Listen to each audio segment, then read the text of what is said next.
ትናንት በሰራሁት ላይ ኮሜንታችሁ በጣም ነበር ፈታ ያደረገኝ። ባለፈው ምሩ ወለደች አላችሁ አልሽ፣ አሁን ደግሞ እሱ ሞተ። ኧረ ተይ ኧረ ተይ አንቺ ልጅ ተይ። እና ቅዱሴ አይሞትም አይሞትም አይሞትም እያላችሁ እየተንጫጫችሁብኝ ከ30 ምናምን ኮሜንት በላይ ነበር። እና ውዶቼ እንግዲህ አይሞትም አይሞትም ድንገት ቢሞት የእናንተን ስሜት ለማወቅ ነበረ። ብቻ ግን በጣም በጣም በጣም ተንጫጫችሁ እና ይቅርታ። ቅዱሴ እንግዲህ እንደምንም ተሯሩጠው አትርፈውታል። ግን ደግሞ ታውቃላችሁ የተፈጠረው ነገር እና እንደውም ሊሞትም ይችላል። ከሁለት አንዱ ነው፣ ወይ ተርፏል ወይ ሞቷል። በቃ አጭር አማርኛ ማለት ነው። በቃ ሰላም ውድ የተከበራችሁ የቻናሌ ተከታታዮች እንዴት ናችሁ? ከኔ ጋር ሁሉ ሰላም ነው። ሰላማችሁ ይብዛልኝ ባላችሁበት ውድ ቤተሰቦቼ። ለቻናሌ አዲስ ከሆናችሁ ሰብስክራይብ አድርጋችሁ ቤተሰቡ ነው። ሰብስክራይብ የምታደርጉኝ ደግሞ ሁላችሁንም በጣም አመሰግናለሁኝ። አሁንም ደግሞ ላይክ ማድረግና ይህንን ቪዲዮ ላይክ ማድረግና ሰብስክራይብ ማድረጋችሁ አይረሳ ማለት ነው ውዶቼ። ስለምትሰጡኝ አስተያየትና ማበረታቻ ሁሉንም አመሰግናለሁኝ። ሁላችሁንም ክበሩልኝ። እንዳከበራችሁ ፈጣሪ ያክብራችሁ ውዶቼ። እና ተወዳጁ የጽናት ድራማ ዛሬ በተለመደው ሰዓት ይለቀቃል። ምን አዲስ ነገር ተፈጠረ? ደስታቸው ወደ ሀዘን ተቀየረ ወይንስ ደግሞ በጣም ብዙዎቻችሁ አረ ዛሬ ለምን አልተለቀቀም እያላችሁ ነበር ትናንትናና ዛሬ ይለቀቃሉ እያላችሁ ራሱ እየጠየቃችሁ ነበረ። መመለስ አልቻልኩም ነበረ ማለት ነው። ቢዚ ስለነበርኩ ስራ ቪዲዮ ለቅቄው ነበር የሄድኩትና እና ውዶቼ ማለት ነው ዛሬ ይለቀቃል። ትናንት ግን አልተለቀቀም። በተከታታይ ለሁለት ቀን ስለተለቀቀ በመሀል ደግሞ ጋብ ፈጥረዋል ማለት ነው። እና ዛሬ ግን በተለመደው ሰዓት ይለቀቃል። ምን ተፈጠረ?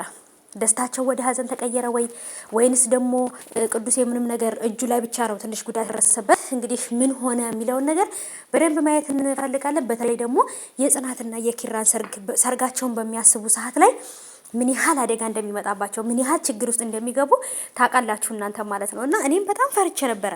ጽናትና ኪራ ይሄኛው አሁን ላይ ኦሬዲ ሁሉ ነገር ዝግጅቱ ካለቀ በኋላና ወደ መጨረሻ አካባቢ ነበረ በዛ ይሄን ነገር ያደረገው። ግን መሀል ላይ አድርጎትስ ቢሆን ገና ከቤት ሳይወጡ ይሄን ነገር አድርጎትስ ቢሆን የጽናትና የኪራ አብሮ መሆን ይሁን በቃ እድላቸው መጥፎ እስከሚመስለኝ ድረስ ነበር በቃ የተማረርኩት። እና ብቻ የሆነ ነገር እነሱ በነገራችን ላይ የእውነተኛ ተፈቃሪዎችም ደግሞ የእውነት የሚዋደዱ ሰዎች በቤተሰቦቻቸውም ሊሆን ይችላል፣ በጓደኞቻቸውም ሊሆን ይችላል፣ በቃ በሚጠሏቸውም ሰዎች በሚወዷቸውም ሰዎች ይሁን ያ ነገር አላማቸው ግብ እንዳይደርስ በጣም ይሰቃያሉ። ፍቅራቸው በጣም ብዙ ስቃይ መከራ ይደርስበታል። ወይ የሷ ቤተሰብ አይፈልግም ወይ የሱ ቤተሰብ አይፈልግም። እና የጽናትና የኪራ ግን ቤተሰቦቻቸው ይፈላለጋሉ። ቤተሰቦቻቸው ፈቅደዋል።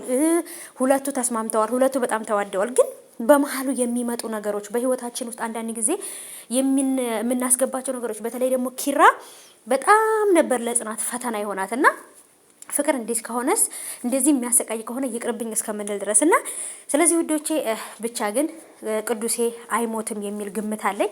እስኪ ደግሞ እንግዲህ የተፈጠረውን አዲስ ነገር በዛሬው ቪዲዮ ላይ የምናይ ይሆናል። እሱም ነገር ምንድነው? ምን ተፈጠረ? የእውነት ቅዱሴ አንቺ እንዳልሽው ሞተ ወይ ምናምን እያላችሁ ጥያቄ ጠይቃችሁ ነበር። እንግዲህ አላቅም የምናይ ይሆናል። እኔ አሁን ይሄን ነው ብዬ ከነገርኳችሁ እንትን አትሉም። ስለዚህ ቪዲዮውን ሲለቀቅ ሙሉን እናየዋለን። ከዛም ቪዲዮ ከተለቀቀ በኋላ ደግሞ እኔም ጋር ደግሞ በተለመደው ሰዓት እያሽቃበጥን እንገናኛለን ማለት ነው ውዶቼ። ለዛሬ ግን ለአሁኑ ሰዓት በዚች በተለመደው ሰዓት ለመልቀቅ ግን ይሄንን ነው ቪዲዮ ይዤላችሁ የመጣሁት። አዲሱ ቪዲዮ እስከሚለቀቅ ድረስ እናንተም ደግሞ ይሄንን ቻናል የጽናትን ቻናል ሰብስክራይብ አድርጉ። ቪዲዮውን ላይክ እያደረጋችሁት እለፉ ማለት ነው። እንግዲህ የሚለቀቀው ቪዲዮ ላይ ምን ተፈጠረ እንዳልሽው ነው ወይንስ ደግሞ ሌላ ተቃራኒ ነው የሚለውን ነገር እንግዲህ ምናይ ይሆናል። በተለመደው ሰዓት የጽናትን ድራማ ጠብቁት። ዛሬ ይለቀቃል። በጉጉት ሁላችንም እየጠበቅን ነው። ምክንያቱም የሚያጓጓን ነገር የቅዱሴ ነገር ስለሆነ ማለት ነው። አብረን ምናይ ይሆናል። ሰብስክራይብ አድርጉ።